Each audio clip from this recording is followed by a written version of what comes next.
Arca de Noé, sério mesmo? Vou começar com os fatos, o que a Bíblia diz. Lembrete que a Bíblia tende a exagerar em tudo. Isso significa que esses números estão muito provavelmente inflados para mostrar a grandeza de Deus, truque comum na Bíblia Sagrada, exagerar números para assustar as pessoas e inflar o Deus de Abraão. A Bíblia fornece as dimensões exatas da Arca de Noé. No livro de Gênesis capítulo 6, versículo 15, Deus instrui Noé a construir a arca com as seguintes medidas. Comprimento, 300 côvados. Largura, 50 côvados. Altura, 30 côvados. O comprimento do côvado variava conforme a época e a região, mas estima-se que um côvado bíblico padrão mide cerca de 45 a 52 centímetros. Com base em 45 centímetros como referência, a arca teria aproximadamente comprimento, 135 metros. Largura, 22,5 metros. Altura, 13,5 metros. Essas dimensões indicam que a arca era uma construção grande e retangular, ideal para flutuar e abrigar uma grande quantidade de animais, alimentos e pessoas, de acordo com o relato bíblico. Para estimar quantos animais caberiam na arca com as dimensões fornecidas, vamos calcular o volume interno total da arca e fazer uma aproximação do espaço que cada animal ocuparia. 1. Calcular o volume total da arca. Usando as dimensões. Comprimento, 135 metros. Largura, 22,5 metros. Altura, 13,5 metros. O volume total da arca seria 40.837,5 metros cúbicos. Ver e-book para cálculos. 2. Considerar o espaço para os animais. Uma abordagem é considerar o tamanho médio de um animal pequeno a médio, como ovelhas, estimando um volume médio por animal de cerca de 0,5 metro cúbico. Assim, se cada animal ocupa 0,5 metro cúbico, 0,5 metro cúbico de espaço, o número máximo de animais que caberiam seria 3.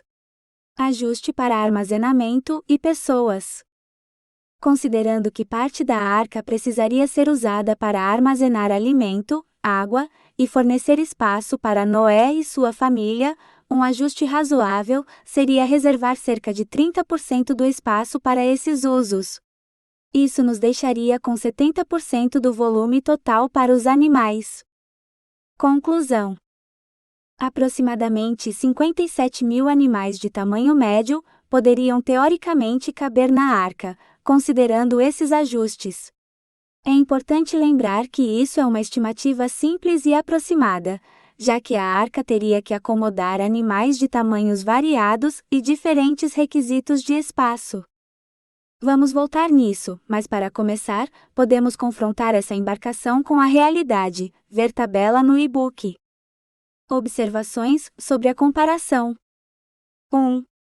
Seawise Giant, o maior navio já construído em termos de tonelagem e comprimento, foi um superpetroleiro com estrutura de aço, pesando 564 mil toneladas.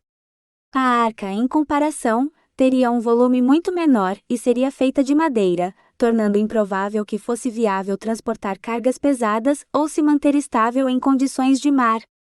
2. Titanic, famoso por seu tamanho e capacidade, o Titanic era 2 vezes mais longo e cerca de 5 vezes mais pesado em volume útil que a arca. Construído com aço e tecnologia moderna, ainda assim não foi capaz de resistir a uma colisão com um iceberg, o que questiona a viabilidade de um grande navio de madeira como a arca sobreviver em uma tempestade global. 3. Queen Mary II, um dos maiores transatlânticos em serviço, o Queen Mary II tem 3 vezes o comprimento da arca e capacidade para cerca de 2.600 passageiros, além da tripulação. Com cerca de 150 mil toneladas, destaca a diferença entre as capacidades de construção modernas e os limites de estabilidade e resistência para uma embarcação de madeira. 4. Wyoming, o maior navio de madeira já construído, o Wyoming, foi apenas um pouco maior que a Arca em comprimento, mas sofria com problemas de estabilidade devido à flexão da madeira, mesmo em águas calmas. Em mares agitados, ele precisava de bombas contínuas para remover a água que entrava por entre os encaixes das tábuas, mostrando a limitação de tamanho para navios de madeira. 5. Santa Maria, a nau capitânia de Cristóvão Colombo, era extremamente pequena comparada à Arca, com apenas 25 metros de comprimento e uma tripulação de cerca de 40 pessoas. Esse navio representa o tamanho típico de embarcações de madeira, com capacidade de navegação transoceânica da época. A ideia de que a Arca de Noé teria sido uma embarcação de madeira, capaz de resistir a uma tempestade global e abrigar milhares de animais e provisões, é altamente questionável, à luz dos conhecimentos modernos de engenharia naval e história marítima. Mesmo o maior navio de madeira, o Wyoming, já era instável e enfrentava problemas sérios de segurança em águas agitadas. E em comparação com navios modernos como o Titanic ou o seu Ice Giant, a Arca parece subdimensionada e com tecnologia insuficiente. Portanto, a história da Arca, quando comparada a esses navios reais, parece um relato com objetivos mais simbólicos e literários do que técnicos, dado o nível de construção e os desafios físicos que uma embarcação de madeira dessas dimensões enfrentaria em condições adversas. Agora, seria viável do ponto de vista de engenharia? Com base nas dimensões bíblicas e no que sabemos sobre engenharia naval, uma embarcação de madeira com as dimensões da Arca de Noé teria uma chance muito baixa de ser viável e estável em águas agitadas. Embarcações de madeira realmente grandes, como a Wyoming, já demonstraram muitos problemas de integridade estrutural devido à flexão da madeira e outras limitações. Aqui estão alguns pontos técnicos que sugerem que a Arca, se fosse construída exatamente como descrita, enfrentaria sérios problemas de flutuabilidade e estabilidade. 1. Flexão da madeira em grandes comprimentos. Quando navios de madeira ultrapassam certo comprimento, a estrutura começa a se flexionar devido ao peso próprio e à pressão das ondas, criando tensões que a madeira e suas junções não conseguem suportar facilmente. O Wyoming, 137 metros de comprimento, aproximadamente o mesmo da Arca, usava aço para reforço e ainda precisava de bombas contínuas para evitar alagamento, pois a flexão permitia a entrada de água pelas junções. Mesmo com essas medidas, ele afundou em uma tempestade. A Arca, com seus 135 metros de comprimento, provavelmente sofreria de problemas semelhantes, especialmente em uma condição de tempestade global, como a descrita na Bíblia. 2. Falta de reforços internos de metal. Navios modernos e até embarcações grandes da época colonial usavam reforços de metal, algo que não era comum no período bíblico. A Arca, feita apenas de madeira, teria uma estrutura menos resistente à flexão e à pressão. Mesmo uma embarcação mais curta construída sem reforços, tende a enfrentar problemas de deformação em ondas fortes. É altamente improvável que uma estrutura exclusivamente de madeira, com o comprimento da Arca, conseguisse suportar longas viagens sem se danificar ou até afundar. 3. Estabilidade e design do casco.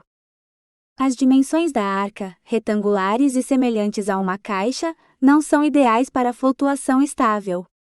Navios têm cascos arredondados ou côncavos, projetados para estabilidade e para cortar as ondas. Um formato retangular ou quadrado teria mais dificuldade em se manter nivelado e resistir às ondas, correndo alto risco de capotagem. Em condições de mar violento, a falta de um design adequado de casco tornaria a Arca suscetível a tombar ou afundar. 4. Volume e peso dos animais e suprimentos.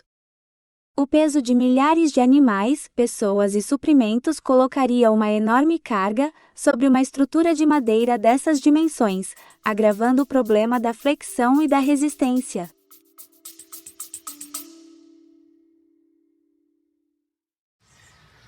Olá a todos, nesse vídeo eu gostaria de convidar vocês a conhecer, né, os meus livros, né, são vários, mas aqui eu vou mostrar para vocês dois livros que estão impressos, né, que eu imprimi. Um deles é de Bíblia, né, a Fábrica de Absurdos, né.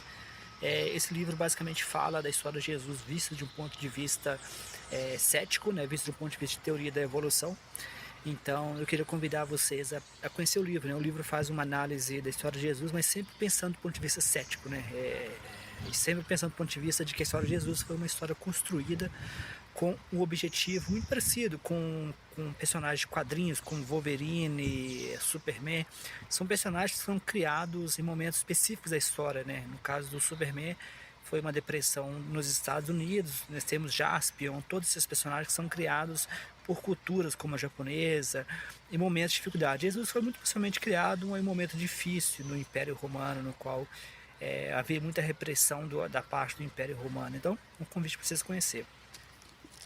O segundo livro que eu queria sugerir para vocês é A Revolução Ateísta, né? A Revolução Ateísta é um livro relativamente curto, como vocês podem ver, no qual eu faço uma análise, a introdução nesse caso, né? O livro será lançado em volumes, né? Esse aqui é o volume 1, a introdução. Os outros volumes ainda não estão disponíveis, mas vocês já podem encontrar na Amazon. Então eu queria convidar vocês a conhecer o meu livro A Revolução Ateísta, a Última Minoria Silenciada. Além disso, a necessidade de armazenar alimento e água para uma longa viagem aumentaria a carga, exigindo uma embarcação ainda mais robusta. A madeira sozinha dificilmente daria conta desse peso, especialmente em águas turbulentas. 5. Experimentos e simulações. Em estudos e experimentos modernos, como os realizados por engenheiros navais e até algumas universidades, tem-se demonstrado que embarcações de madeira de mais de 100 metros se tornam rapidamente instáveis e tendem a apresentar problemas de flutuabilidade e resistência estrutural. Mesmo com a melhor tecnologia de construção de madeira, seria impossível garantir a integridade da arca em uma tempestade de longa duração. Conclusão. Esses fatores indicam que uma embarcação de madeira com as dimensões bíblicas da Arca de Noé muito provavelmente não seria viável. Ela enfrentaria sérios riscos de vazamento, quebra estrutural e instabilidade, especialmente em uma tempestade de grandes proporções. É por isso que a história da Arca, do ponto de vista técnico e estrutural, parece altamente improvável, apontando para um relato com simbolismo mais religioso e literário do que científico. Quantos animais foram carregados? A Bíblia não fornece um número exato de quantos animais foram carregados na arca. No entanto, ela oferece algumas instruções gerais sobre os tipos e quantidades de animais que Noé deveria levar. Essas instruções estão em dois trechos principais. Gênesis 6:19 da manhã menos 20. Aqui, Deus ordena a Noé que leve de tudo que vive de toda a carne, 2 de cada espécie, serão macho e fêmea. Ou seja, 2 de cada espécie de animal, garantido um casal de cada tipo para que pudessem se reproduzir após o dilúvio. Gênesis 7:2-3. Em um detalhe adicional, Deus instrui Noé a levar 7 pares de todo animal puro, macho e fêmea, e um par dos animais impuros, macho e fêmea. Ele também menciona 7 pares das aves dos céus, para garantir a sobrevivência das espécies. Interpretação e estimativa. Essas instruções significam que, segundo o relato, Noé levaria animais puros, 7 pares de cada espécie, 14 de cada espécie pura. Animais impuros, 1 par de cada espécie, 2 de cada espécie impura. Aves, 7 pares de cada espécie. Como a Bíblia não especifica o número de espécies incluídas, não há como calcular precisamente o número total de animais. No entanto, considerando a grande variedade de espécies conhecidas hoje, milhões de espécies de animais, o número necessário seria colossal, mesmo que se tratasse apenas das espécies de vertebrados terrestres, mamíferos, aves, répteis e anfíbios.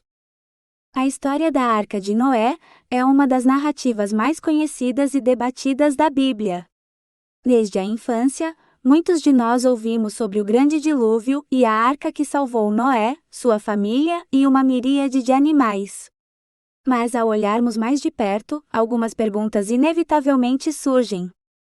Como todos esses animais chegaram à Mesopotâmia? Como eles foram acomodados e alimentados durante o dilúvio? E mais importante, devemos interpretar essa história literalmente? Em 1837, o reverendo John P. A. Smith, um teólogo e cientista, já questionava a plausibilidade dessa narrativa. Ele argumentava que a ideia de animais de todas as partes do mundo, viajando até a Mesopotâmia, era mais miraculosa do que a própria ressurreição. Suas observações refletem uma época em que a ciência começava a desafiar interpretações literais das Escrituras. Smith não desafiava diretamente a ressurreição de Jesus Cristo, que é um pilar central do cristianismo. É importante estressar isso, uma vez que ele não se livrou completamente das ideias cristãs, o que teria sido uma revolução para a época. Mesmo hoje, os cristãos mais racionais ainda assim nunca desafiam a ressurreição de Jesus Cristo. Isso é o pilar do cristianismo, e somente vai desaparecer quando o cristianismo desaparecer. Mesmo que o cristão internamente duvide, ele nunca ousaria desafiar a ressurreição de Jesus Cristo, isso seria suicídio dentro da própria religião. Em vez disso, ele usava a ressurreição como um ponto de comparação, para destacar o quão extraordinária seria a logística de reunir todos os animais na arca de Noé. Ele argumentava que se aceitarmos a ressurreição como um milagre, então a ideia de animais de todo o mundo, viajando para a Mesopotâmia, seria um milagre ainda maior. Eu concordo, se eu tivesse de aceitar um evento extraordinário, talvez, apesar de ambos serem absurdos, eu escolheria a ressurreição de Jesus Cristo. Estresso novamente, são ambos absurdos. No caso de ressurreição de Jesus Cristo, você consegue pelo menos dizer, poderia ser um fato médico ainda não observado. Existem inúmeros fatos médicos de pessoas voltando a viver por pequenos períodos e batendo a bota novamente. Jesus não ficou na terra, ele bateu as botas novamente. Não diria que foi um milagre, mas digo que seria possível explicar racionalmente, como uma interpretação errada de um fenômeno médico ainda não explicado. Muitas doenças modernas eram consideradas demoníacas, como epilepsia. A Covid-19 teria sido considerado um castigo de Deus, se não fosse nosso conhecimento acumulado das vidas microbianas, como vírus e bactérias. Essa abordagem permitiu que Smith mantivesse sua crença nos princípios fundamentais do cristianismo, como a ressurreição, enquanto questionava outras partes das Escrituras que pareciam menos plausíveis à luz do conhecimento científico.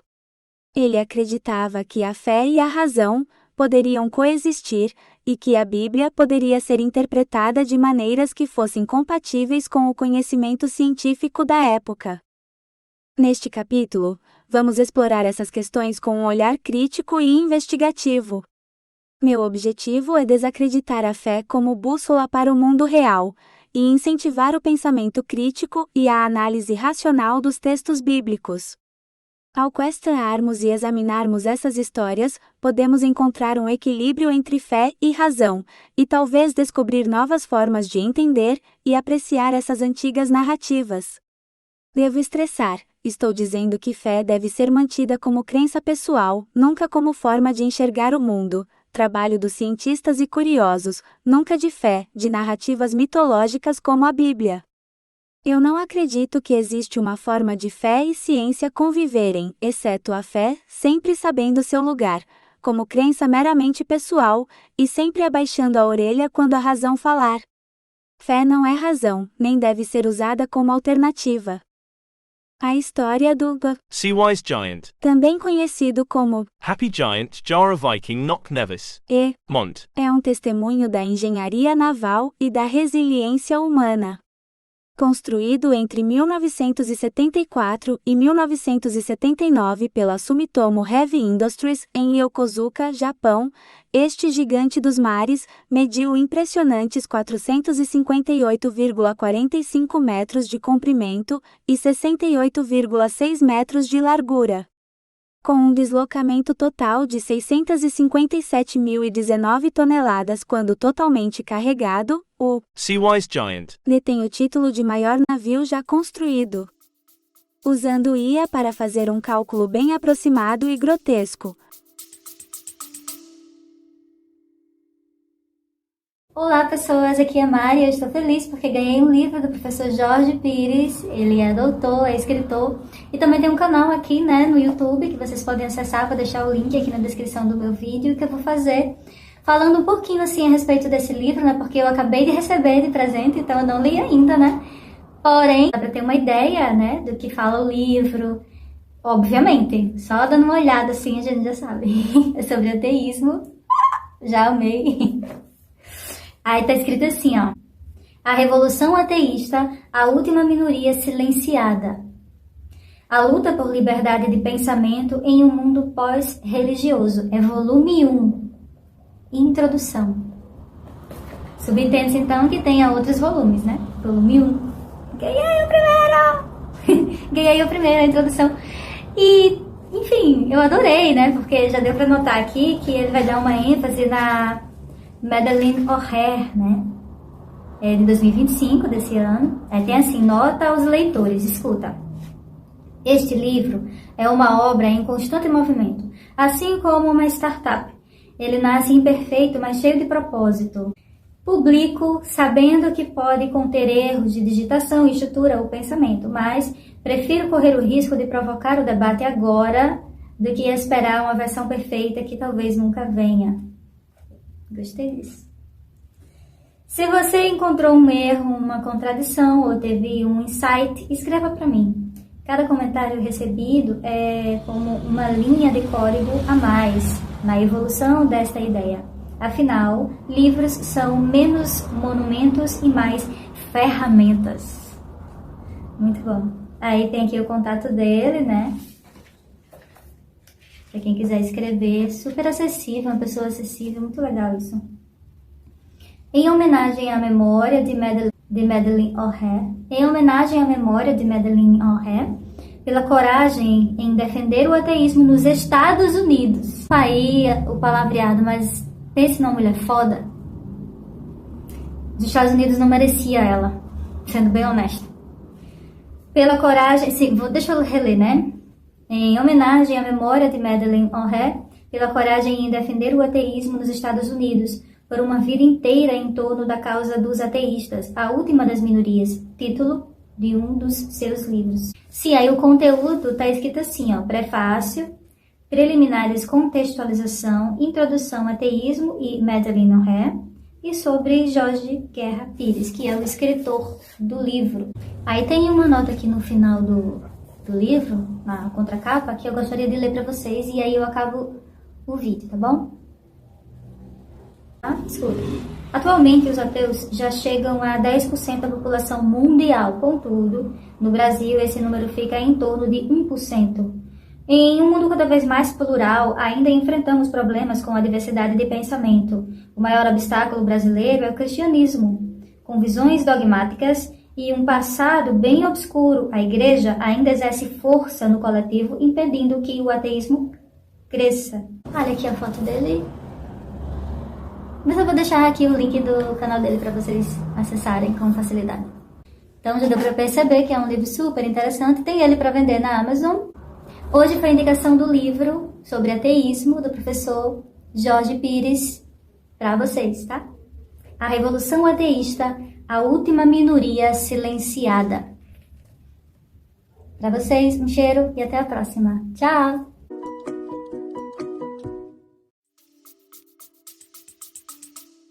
O Seawise Giant. poderia teoricamente acomodar cerca de 31.450 pares de pequenos animais. As estimativas variam amplamente, com alguns estudos sugerindo números entre 2 milhões e 1 trilhão de espécies, incluindo micro-organismos. Importante: estima-se que mais de 98% das espécies existentes foram extintas, o que nos leva a supor que nos tempos de Noé existia pelo menos o mesmo número de espécies que temos atualmente. Ao longo de sua vida, o Sea Wise Giant. passou por várias mudanças de nome e propriedade, refletindo suas diversas funções e modificações. Inicialmente servindo como um petroleiro, o navio foi severamente danificado durante a Guerra Irã-Iraque, em 1988. No entanto, sua história não terminou ali. Após reparos extensivos, ele voltou ao serviço, demonstrando a durabilidade e a importância estratégica dos superpetroleiros. Em 2004, o Sea Wise Giant. foi convertido em uma unidade flutuante de armazenamento e descarregamento, FSO, e posicionado na costa do Catar. Esta nova fase de sua vida prolongou sua utilidade até 2009, quando foi finalmente vendido para a sucata. Em 2010, o navio foi desmontado Alang Shipbreaking Yard. na Índia, encerrando a jornada de um dos maiores feitos da engenharia naval. A grandiosidade do Sea Wise Giant. não reside apenas em suas dimensões físicas, mas também na sua capacidade de adaptação e sobrevivência através das décadas. Sua história é um lembrete poderoso da inovação humana e da capacidade de superar adversidades, mesmo nas condições mais desafiadoras. Isso também nos lembra os desafios de construir embarcações grandes, como seria necessário para a Arca de Noé. Sea Wise Giant era de metal ferro puro. O Sea Wise Giant, também conhecido como Nock Nevis, foi o maior navio já construído. Repito, foi o maior navio já construído. Não foi a Arca de Noé. Ele era um superpetroleiro, e sua construção envolveu uma combinação de materiais, principalmente aço e não ferro puro.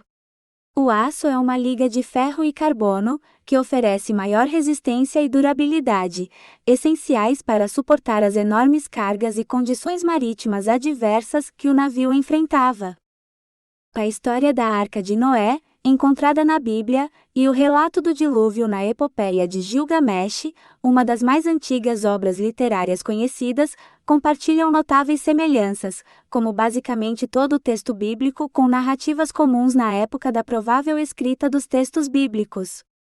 Ambas as narrativas descrevem um grande dilúvio enviado por divindades, um indivíduo escolhido que constrói uma grande embarcação para salvar sua família e diversos animais, e a subsequente repopulação da Terra. Essas histórias refletem a experiência humana compartilhada de enfrentar desastres naturais catastróficos e a necessidade de explicar tais eventos através da narrativa. Ou seja, reflete um momento da humanidade onde vivíamos à mercê da natureza e seus caprichos. É fato que ainda sofremos com terremotos, furacões e mais. Contudo, temos casas que sobrevivem a terremotos e lugares que nos protegem de furacões. Os relatos bíblicos refletem tempos onde tudo era desconhecido, e assumir um ser divino seria o mais racional e óbvio. Nos tempos modernos, isso é ridículo. A epopeia de Gilgamesh, originária da antiga Mesopotâmia, precede o relato bíblico e contém muitos elementos semelhantes, como o aviso divino, a construção de uma grande embarcação e a preservação da vida através do dilúvio. No mínimo, deveria aceitar que Deus falou com várias tribos, e que os judeus nunca foram os escolhidos de Deus. Eles podem ter sido os ignorantes e arrogantes para dizer isso publicamente, mas nunca os únicos a serem avisados por Deus de um grande dilúvio. Dada a proximidade geográfica e cultural entre a Mesopotâmia antiga e as regiões onde a Bíblia hebraica foi escrita, é plausível que essas histórias tenham se influenciado mutuamente. A troca de histórias e mitos entre culturas antigas era comum, especialmente quando tratavam de experiências universais, como desastres naturais. A Bíblia se assemelha a um livro tribal, não a um livro científico, menos ainda a um livro para ser usado em sociedades modernas. A possibilidade de que o relato bíblico tenha sido influenciado por narrativas mesopotâmicas anteriores diminui a importância ou o valor espiritual da história de Noé, como única narrativa de Deus, de que os judeus são os escolhidos de Deus. Essas semelhanças destacam como as culturas antigas compartilhavam e adaptavam histórias para refletir suas próprias crenças e experiências. Isso deveria colocar humildade nos crentes, que eles aprendam que suas crenças não diferem dos índios ou africanos, que eles tanto gostam de rebaixar e minimizar. Note que a Arca de Noé pode ser rebatida como fato de inúmeras angulações e falha em todas, sem exceção, exceto como narrativa meramente religiosa, sem qualquer fundo de verdade, histórica, biológica, engenharia. Como história para crianças é excelente, mas adultos deveriam ser mais críticos, especialmente engenheiros. As narrativas bíblicas assemelham uma criança contando histórias. Dado que o QI considera a idade e o QI vem aumentando, as pessoas que escreveram muito provavelmente teriam algo como 10 anos de idade, usando o QI moderno. Freud sempre viu religião como o adulto não crescendo, uma regressão do intelecto. Eu tendo a concordar com Freud, que religião impede o crescimento do adulto, especialmente no campo crítico e emocional. Um exemplo é a Arca de Noé. Quando lê a história, ela é bem infantil, e existem adultos, inclusive com título de engenheiro, que não conseguem questionar a história. O padrão que vejo em cristãos se assemelha muito quando pessoas não amadurecem emocionalmente, criança mimada, privilegiada. Da mesma forma que um branco herda a supremacia branca, o cristão herda a supremacia cristã. Uma pessoa da Umbanda precisa amadurecer rápido, uma vez que ficar se ofendendo nunca vai ser a opção. Um ateu precisa provar que Deus não existe, algo que somente se aplica a Deus. Em qualquer cenário exceto Deus e a Bíblia, o ônus da prova cai em quem afirma. A sensibilidade do cristão vem de pessoas em posição de poder. Somente pessoas em posição de dominação podem se dar o luxo de se ofender com tanta facilidade. Em O Ego é Seu Inimigo, Ryan Holiday dá um exemplo de um esportista negro que sacou isso. Ele, como negro, nunca poderia se dar o luxo de se ofender, de mostrar emoções negativas, mesmo quando humilhado, se quisesse sobreviver em um país de brancos. Pessoas em posição de minoria aprendem rápido isso, pessoas em posição de poder simplesmente nunca aprendem. A parte mais bizarra é que a pessoa continua funcional, quando religiosa, como falei no volume 1 quando falei do bolsonarismo, mas assuntos que tangem religião, a pessoa desativa a razão, mesmo quando tem todo o treinamento para questionar, ex-engenheiro. Usando os termos de Daniel Kahneman, desativa o sistema 2, dizendo algo do tipo: Isso aqui é correto, sem sombras de dúvidas. Foi Deus que mandou. A Bíblia e suas narrativas parecem desativar o sistema 2, que é responsável por monitorar o sistema 1 e seus preconceitos. Seria como pegar dinheiro emprestado com a máfia. Na maior parte do tempo, eles nunca vão te incomodar, mas eles podem aparecer quando precisar, pedindo para fazer vista grossa quando eles quiserem. Seria como um vírus, na maior parte do tempo fica desativo, mas é ativado em certos ambientes. Na maior parte do tempo, uma pessoa religiosa é normal, vive sua vida, paga impostos e nunca fica no negativo. Contudo, assuntos como aborto os transformam em soldados de Jesus. Abaixo um meme que circula em grupos ateístas em inglês, Very Book. Esse meme tende a ganhar muita visibilidade e atenção dos ateístas. Para nós, pensar que adultos acreditam na Arca de Noé, como fato histórico e real, é sem noção. Como coloquei no prefácio desse livro, eles erraram até na data da domesticação de camelos, um assunto bem mais simples, mais mundano. Se erram em algo tão simples, imagine algo tão complexo quanto a logística necessária para tornar a Arca de Noé viável. Ou mesmo na criação do universo e a vida pós-morte. O maior furo nessa teoria, mesmo as versões novas, é que a evolução não é reversível ou linear como muitos religiosos parecem acreditar. Peguemos um exemplo que vi em grupos de Facebook. Alguns dizem não foram espécies, foram tipos. Uma pessoa disse que seu avô falava isso. Ok, vamos ignorar que mudar o nome não muda o número. Se eu digo espécie ou família, dá no mesmo. Suponha que realmente foram tipos. Isso significa que toda a diversidade foi perdida. Uma vez que um gato evoluiu para gato doméstico, ele nunca mais vai evoluir para um tigre. Então, se eu corto a árvore da evolução, não tem volta. Esse corte ficaria evidente quando olharmos a árvore da evolução. Você veria uma diversidade muito maior depois do corte, e você conseguiria ver os galhos faltando. Seria possível prever que certas espécies foram removidas na força, não pela extinção. A distância entre gatos e tigres é permanente. A diversidade da evolução vem do efeito árvore, cada galho pode gerar novos galhos. Isso gera um efeito exponencial com o tempo, contudo, uma vez que um galho ramificou, ele não volta ao tronco de origem. Evolução somente evolui para frente. Com exceção de promessas em engenharia genética, estamos amarrados ao que a evolução faz. Diferente da Bíblia, as teorias científicas estão amarradas às leis da natureza. Transformar uma costela em uma mulher é um feito que nem a ciência moderna em seus melhores momentos consegue. Nem vou mencionar que tecnicamente Eva seria um homem ou mulher trans, LGBTQIA+. No mesmo argumento, Jesus era um homem trans, LGBTQIA+. Nem Eva nem Jesus teriam como procriar.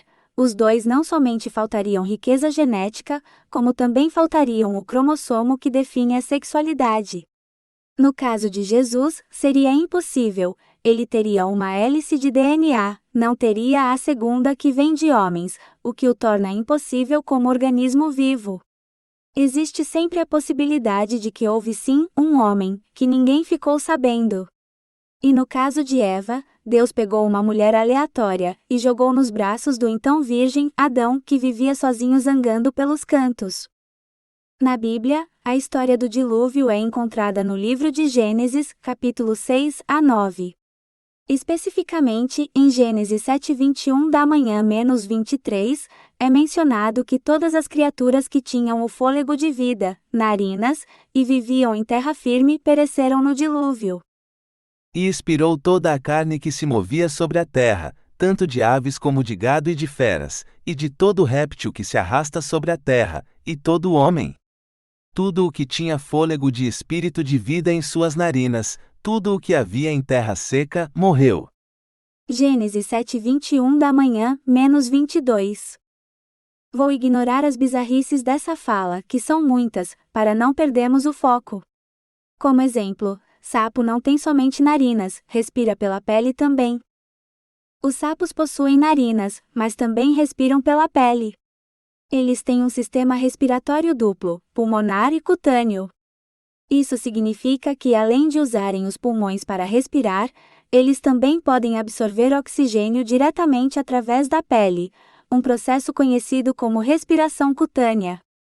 A respiração cutânea é especialmente importante quando os sapos estão submersos na água ou em ambientes úmidos, pois permite que eles troquem gases diretamente com o ambiente. Sem mencionar que o número de espécies terrestres é quase 3 vezes maior do que das espécies aquáticas. Se uma catástrofe tivesse dizimado a vida que respira, o número deveria ser o oposto. Para mencionar os números de sapos e diversidade de sapos. De acordo com estimativas, existem cerca de 8,7 milhões de espécies no planeta, das quais aproximadamente 6,5 milhões são terrestres e 2,2 milhões são aquáticas. Ou seja, existem mais espécies na Terra do que no mar. Em um possível dilúvio como o bíblico, esse número deveria ser o oposto.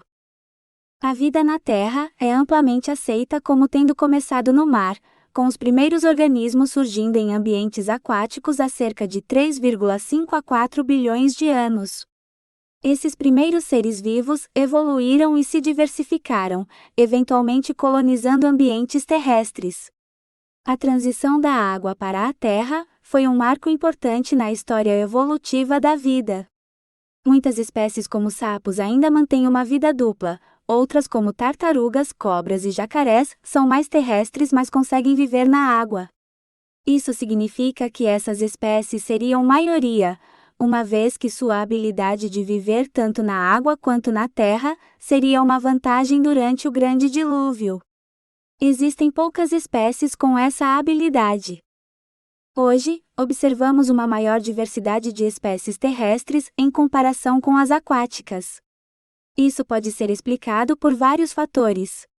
Primeiramente, os ambientes terrestres oferecem uma variedade maior de habitats, como florestas, desertos e montanhas, cada um com suas próprias condições ecológicas, permitindo uma maior especialização e diversificação das espécies. Além disso, a vida na Terra enfrentou diferentes pressões evolutivas, levando ao desenvolvimento de uma ampla gama de adaptações. Eventos de extinção em massa também desempenharam um papel significativo, e isso não significa o Grande Dilúvio. Algumas dessas extinções podem ter afetado mais as espécies aquáticas. O Grande Dilúvio afetou os terrestres, todos aqueles com narinas, permitindo que a vida terrestre se diversificasse mais rapidamente. Por fim, a exploração e catalogação da biodiversidade terrestre têm sido mais intensivas do que a aquática, com muitas áreas dos oceanos ainda pouco exploradas. Esses fatores combinados ajudam a explicar por que há uma maior diversidade de espécies na Terra em comparação com os ambientes aquáticos. A diferença no número de espécies pode ser atribuída a vários fatores, incluindo a diversidade de habitats terrestres e a capacidade de adaptação das espécies a diferentes ambientes. Além disso, a história evolutiva e os eventos de extinção em massa também desempenham um papel significativo na distribuição atual das espécies. Voltemos ao caso de não são espécies, são tipos, claramente um jogo de palavras. Ao assistir o debate entre William Lane Craig e Sam Harris, ficou evidente para mim que mesmo aqueles com doutorado perdem qualquer senso de realidade e lógica. Craig usou lógica que são afirmações e desafiam qualquer lógica largamente aceita. Craig para mim fala grego. Esse caso mostra como religiosos resolvem um problema e criam outro. Para cada tentativa de provar algo, eles criam mais coisas que precisam de provas. O pior, o que ficou evidente com Craig, eles querem que nós resolvemos o problema deles. Quando Craig insistentemente acusou Christopher Eric Hitchens de não provar ateísmo somente devido ao teísmo. Ou mesmo desprovar Deus, somente existe porque religiosos criaram Deus sem provas, sem evidências. Ninguém vai te pedir para desprovar engenheiros. Similar a ser engenheiros, uma pessoa precisa estudar para ser religioso, e a existência de Deus é ensinada. Se pessoas ficam sem serem ensinadas sobre Deus, elas podem até continuarem com superstições, mas muito pouco provavelmente vão concluir que existe um Deus, menos ainda como o Deus de Abraão. Seria como colocar tijolos em bolsas de ar mesmo sem plástico. Seria como aquelas escadas de desenhos animados, sustentadas no ar. Como uma pessoa que nunca troca o encanamento, sempre vaza em algum ponto, e a pessoa nunca troca o encanamento por ser divino, mas sempre vaza. Foi Deus que colocou o encanamento, ninguém pode mexer nesse encanamento que vaza muito. Assim vive o religioso e suas crenças nos tempos modernos, racionalizando. De acordo com a Bíblia, o Grande Dilúvio ocorreu no ano 1656, após a criação do mundo. Estima-se que a criação do mundo tenha ocorrido por volta de 4000 a.C., o que coloca o dilúvio aproximadamente em 2344 a.C. No entanto, algumas estimativas variam entre 2900 e 2200 a.C. Vamos colocar 6000 anos atrás para efeito de discussão. Resumindo, Deus cria um mundo que inclui a Terra, 2000 anos depois, ele mata todos em um grande dilúvio e 4000 depois, temos as redes sociais rindo de crentes. Esqueci de algo? Espero que não. Não espero alcançar religiosos fundamentalistas. Você acha que humanos mudaram desde que foram escritos os textos bíblicos? Seria Jesus um ser mais alto, mais baixo, ou seja, seria Jesus uma outra espécie de humanos? Claro que não. Isso significa que a evolução não funciona em 4.000 anos. Isso significa que se Noé pegou tipos, não teria tempo para elas evoluírem. Um gato nunca viraria cobras, e nenhum animal terrestre salvo viraria pinguins. Outro problema que eles enfrentam. Como animais endêmicos de algumas regiões foram parar na arca. Cangurus da Austrália, pinguins do Polo Norte e mesmo cobras do Brasil.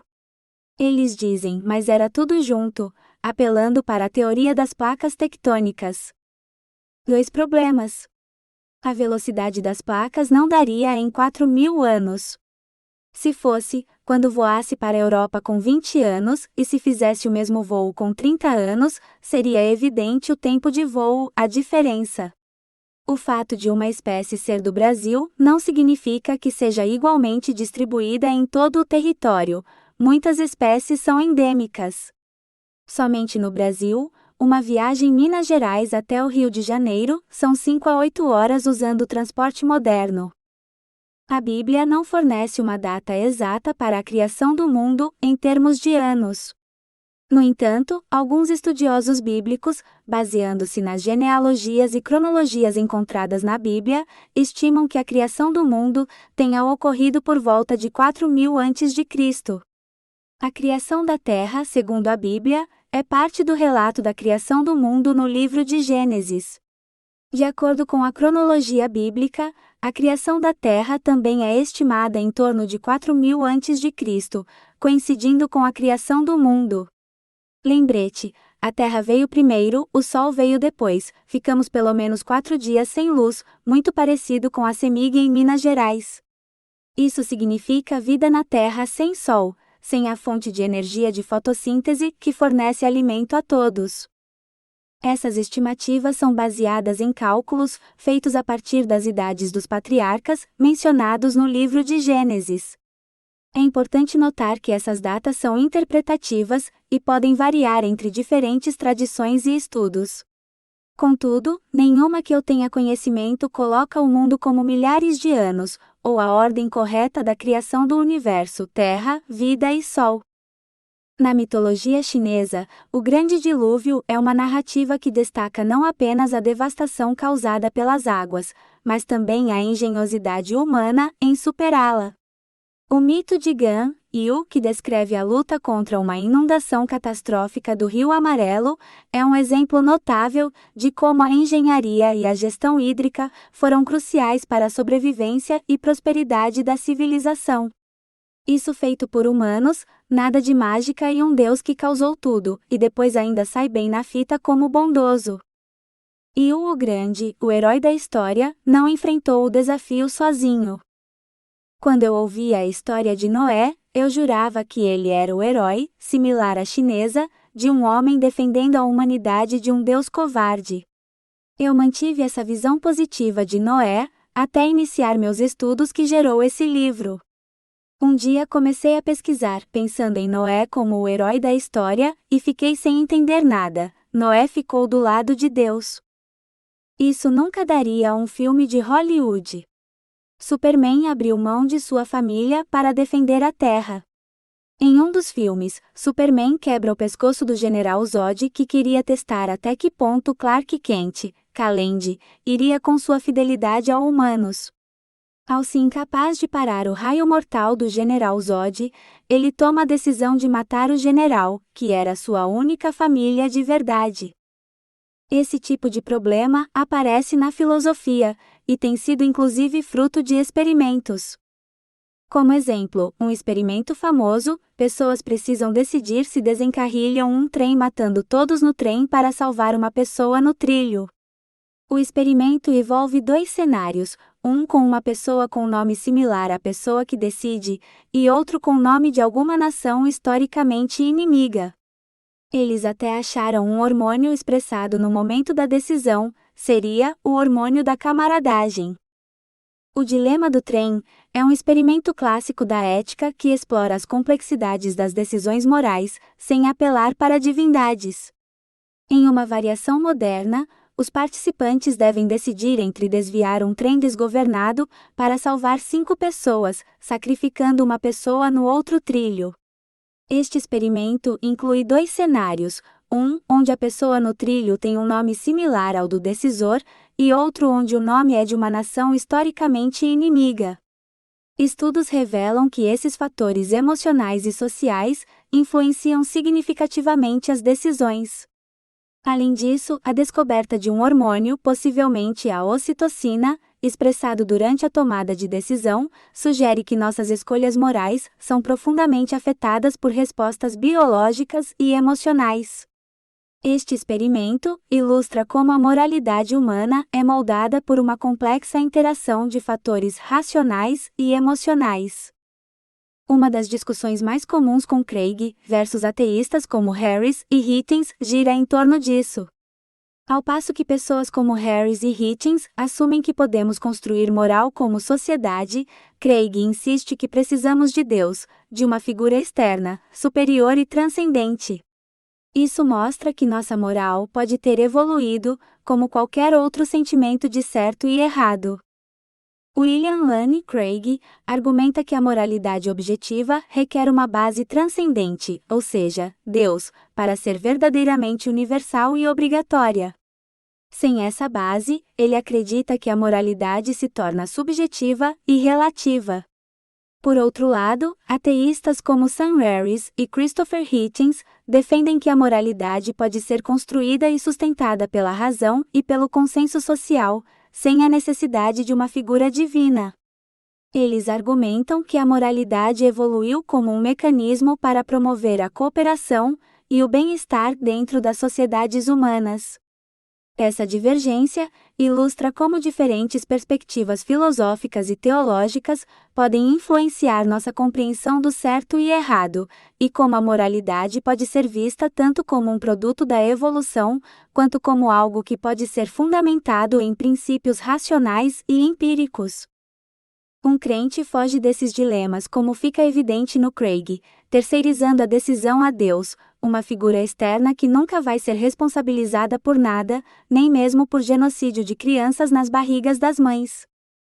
Noé era um puxa-saco que entregou a humanidade por covardia. Noé recebeu informações privilegiadas e poderia ter ficado do lado da humanidade. Mas não, pegou sua trouxa, um par de cada animal, sua família, e pé na tábua, deixou todos morrerem. Qualquer pessoa, exceto psicopatas, não ficariam maus depois. Quanto mais penso no comportamento de Noé, mais me convenço ele era no mínimo narcisista. O transtorno de personalidade narcisista é uma condição psiquiátrica complexa, que provoca no indivíduo um padrão generalizado de grandiosidade, sentem-se superiores aos outros, necessidade de atenção constante e adulação, além de falta de empatia. Esses comportamentos costumam causar relacionamentos conturbados. Nenhuma pessoa saudável se acharia superior ao resto do mundo, a ponto de ficar de boa com o extermínio do resto, por serem inferiores moralmente. Qualquer pessoa saudável não aceitaria esse peso na consciência. Qualquer pessoa saudável seria autocrítico o suficiente para ver seus próprios erros e corrupção. Ou seja, não somente Deus era abusivo, como escolheu pessoas semelhantes. Isso geralmente é sintoma de chefes abusivos, empresas desfuncional. Nos Estados Unidos, temos uma legião de soldados que sofrem pelo que fizeram na guerra do Iraque. Qualquer pessoa, mesmo quem apertou o botão da bomba de Hiroshima, por mais que justifique ordens, um dia a consciência pesa. Exceto um psicopata. Diferente da bomba de Hiroshima, Noé teve tempo para pensar e voltar atrás.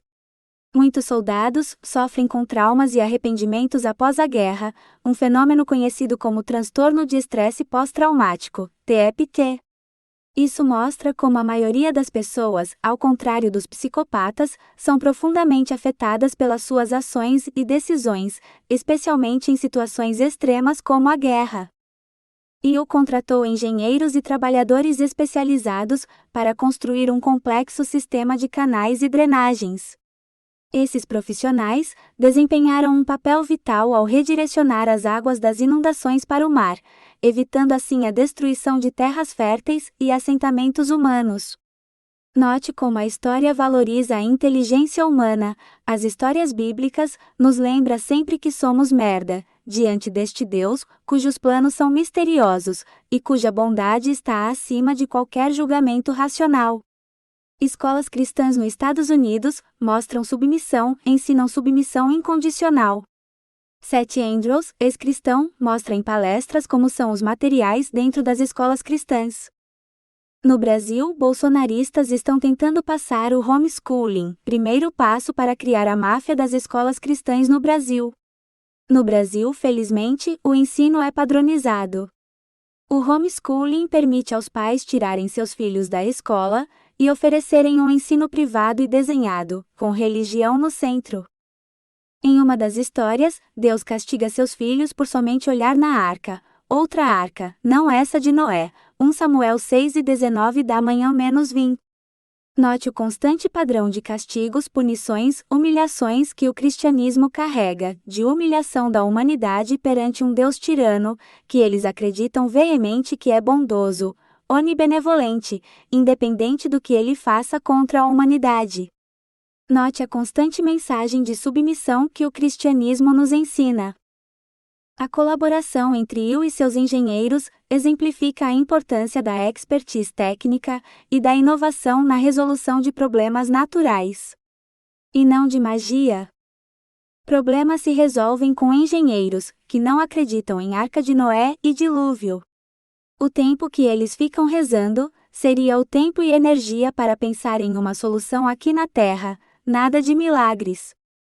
Essa abordagem coletiva e organizada não só salvou a população da época, mas também estabeleceu um precedente para a importância da engenharia na gestão de recursos naturais. A China tem isso até hoje, um exemplo para o Brasil citado quando tivemos as enchentes no Rio Grande do Sul, sem mágica, sem ficar rezando. Posso estar errado, mas eu chutaria que a religião tem um efeito coletivo no Brasil. No mínimo, ela impede que vejamos isso de forma objetiva, especialmente no ódio que temos coletivamente de intelectuais e de universidades. Não é incomum ver pastores atacando as universidades. A história de Will o Grande serve como um lembrete poderoso de que, mesmo em tempos antigos, a contratação de profissionais qualificados era essencial para enfrentar desafios monumentais. Também mostra como histórias mantêm uma civilização. Até hoje os chineses são exemplos no campo, especialmente para o Brasil, um dos piores países em planejamento de enchentes, de escoamento de água. Estamos esperando Deus. Deus é brasileiro afinal de contas, e somos os povos que mais acreditam em Deus. Deus vai fazer alguma coisa em breve, em breve. Até quando esperar a plebe ajoelhar? Esperando a ajuda de Deus? Até quando esperar a plebe ajoelhar? Esperando a ajuda de Deus. Plebe rude. Estava falando com um amigo esses dias, ele é engenheiro civil, ele acredita na Arca de Noé. Outro, engenheiro metalúrgico, ele parece acreditar na grande enchente.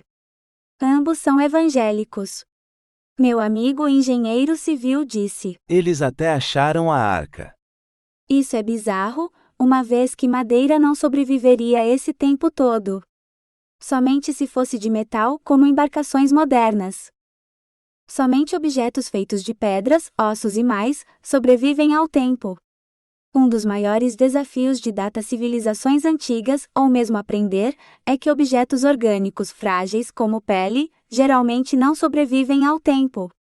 Objetos como peças de madeiras são comidos pelo tempo, incluindo o corpo de Jesus, se ele realmente existiu.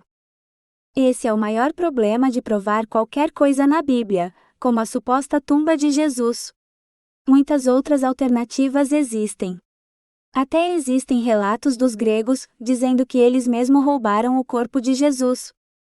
A Igreja do Santo Sepulcro em Jerusalém é tradicionalmente considerada o local do sepultamento e ressurreição de Jesus. No entanto, a autenticidade desse local é questionada por alguns estudiosos e arqueólogos. Em 2016, a tumba foi aberta pela primeira vez em séculos para restauração, e testes indicaram que a estrutura data do período romano. Existem várias teorias sobre o que aconteceu com o corpo de Jesus. Alguns relatos históricos sugerem que o corpo pode ter sido roubado. Por exemplo, Mateus 28:11-15 menciona que os líderes judeus espalharam a história de que os discípulos de Jesus roubaram seu corpo. A falta de evidências materiais concretas torna difícil provar qualquer teoria de forma definitiva. A discussão sobre a tumba de Jesus e o que realmente aconteceu continua sendo um tema fascinante e complexo, que mistura história, arqueologia e fé. A grande questão aqui é o nível de certeza dos cristãos na história. Se chupacabra existe ou não, não faz nenhuma diferença. Ninguém elege presidentes por acreditarem em chupacabras. Se Sócrates existiu ou não, não faz nenhuma diferença. Ninguém nunca iniciou guerra no nome de Sócrates. Se Buda existe ou não, tanto faz. Ninguém nunca iniciou guerra em nome de Buda. Mas em nome de Jesus, várias guerras foram e ainda são travadas. A certeza dos cristãos na história de Jesus é baseada em uma combinação de textos religiosos, tradições e, para muitos, experiências pessoais de fé. Essa certeza pode levar a ações significativas, tanto positivas quanto negativas. Por exemplo, a fé cristã inspirou movimentos de caridade e justiça social, mas também foi usada para justificar guerras e perseguições, como as Cruzadas e a Inquisição.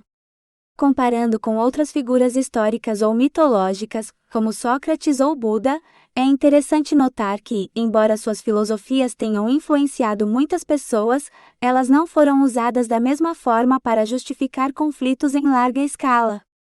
Isso pode ser devido às diferenças nas doutrinas e na forma como essas figuras são veneradas.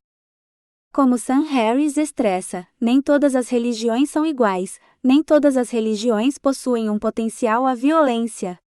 Ele sempre cita exemplos, e segundo ele, dificilmente um budista vai entrar em guerra mesmo depois de ser torturado. Contudo, no caso de muçulmanos e cristãos, eles mataram por menos. Sam Harris argumenta que diferentes religiões têm diferentes potenciais para a violência, e ele frequentemente usa exemplos históricos e contemporâneos para ilustrar seu ponto. Ele sugere que certas doutrinas religiosas podem incentivar comportamentos violentos mais do que outras. O budismo, por exemplo, é frequentemente citado como uma religião que promove a paz e a não-violência. Embora existam exceções históricas, como os conflitos no Sri Lanka, a maioria das tradições budistas enfatiza a compaixão e a não-violência. Por outro lado, Harris argumenta que tanto o cristianismo quanto o islamismo têm histórias de violência associadas às suas doutrinas e práticas.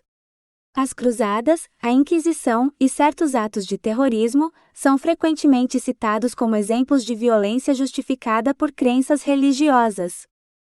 A construção de grandes navios sempre apresentou desafios significativos, e não deveria ser diferente com as narrativas bíblicas, especialmente quando se trata de materiais e tecnologias disponíveis na época. Existe uma tendência coletiva, que pode se chamar de o fenômeno pirâmides do Egito. O fato de não sabermos com precisão como as pirâmides foram construídas, ou qualquer outro caso similar, não implica em extraterrestres ou qualquer divindade. A probabilidade de uma tecnologia avançada desaparecer é zero. É somente estudar a velocidade como grandes avanços como o concreto se espalharam pela humanidade. Uma explicação igualmente plausível seria que perdemos a técnica usada, nunca foi documentada e repassada para outras gerações. Nas artes marciais, os chineses sempre foram resistentes em ensinarem pessoas de outras culturas, ou mesmo de documentarem no papel. Grande parte da tecnologia moderna é muito especializada, requerendo pessoas muito bem treinadas, material e equipamentos, e são patenteadas como segredos de mercado, que se um desastre ocorrer e os centros forem destruídos, geralmente nos Estados Unidos e China, voltaremos aos tempos das pedras e teríamos de recomeçar. Sim, é possível que tecnologias avançadas se percam e ficarem somente os resultados, como as pirâmides ou as pedras na Inglaterra, Stonehenge, apesar de pouco provável. Isso não significa nem alienígenas ou divindades participaram dessas obras humanas. Fica a máxima. Qualquer tecnologia suficientemente avançada é indistinguível de mágica. Leis de Clark. O Wyoming, o maior navio de madeira já construído, e o Titanic, um dos maiores e mais luxuosos transatlânticos de sua época, são exemplos marcantes desses desafios. Lembremos que o Titanic afundou ao somente bater em um iceberg. O Wyoming, com seus 137 metros de comprimento, enfrentava problemas constantes de flexão em mares agitados. Lembrete que a arca foi criada para sobreviver à fúria de um Deus com a humanidade, e foram dias de muita água, meses, segundo o livrinho de criança. Essa flexão fazia com que as tábuas do casco se torcessem, permitindo a entrada de água. Para combater esse problema, o navio precisava de grandes bombas para manter a água fora.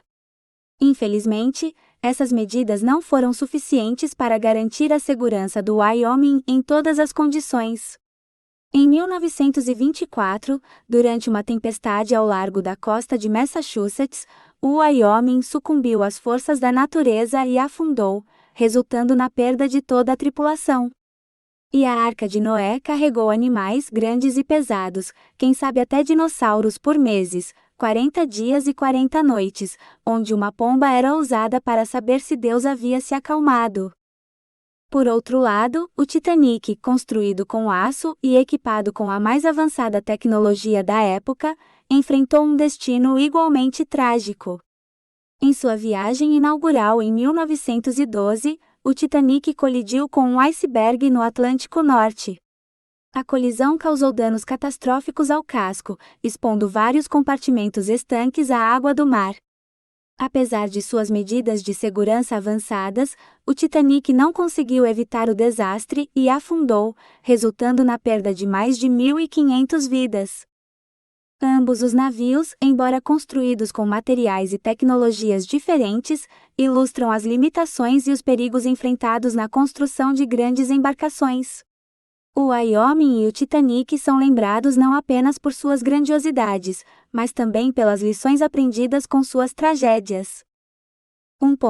Seria impossível para Noé criar uma arca sem chamar a atenção de que algo ia ocorrer.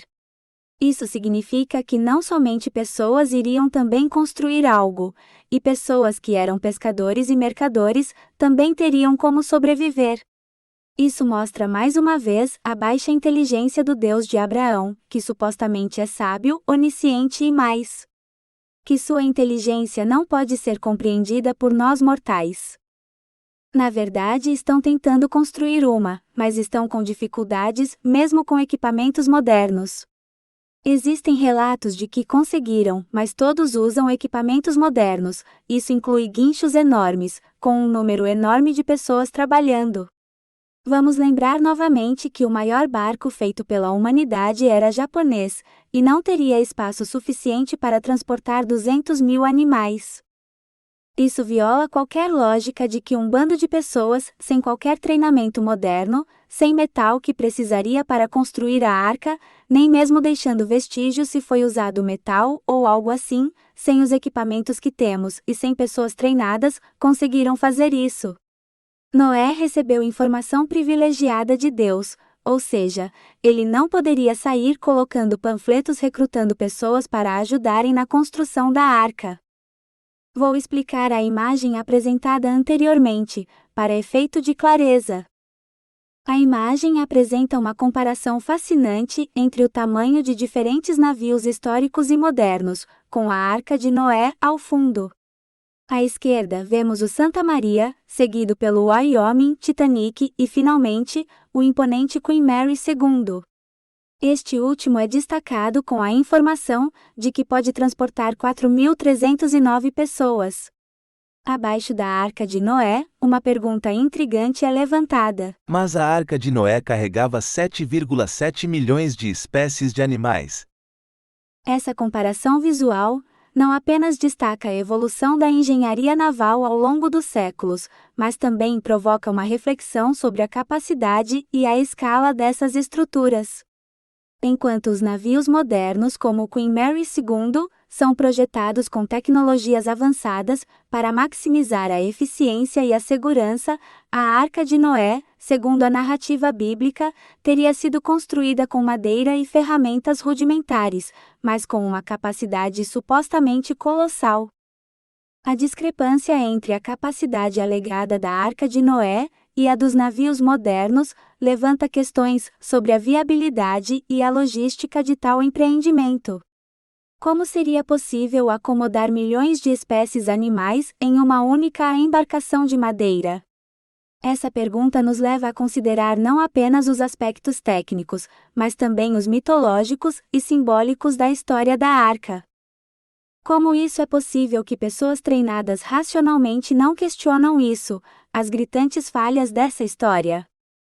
Parte pode ser explicada pela teoria de Daniel Kahneman, que explorei largamente nos volumes 1 e 2 dessa série. O sistema 2 é preguiçoso, que seria a parte que deveria checar essa informação. O sistema 1 cria a impressão da possibilidade e o sistema 2 reforça em vez de questionar, anestesiado por religião, imobilizado. Isso ocorre devido à crença coletiva de que a Bíblia é um livro de sabedorias, e não saberem ou nunca terem pensado que ela não é um livro científico nem histórico. Vamos lembrar que engenheiros não são cientistas, somente com o título de engenheiro.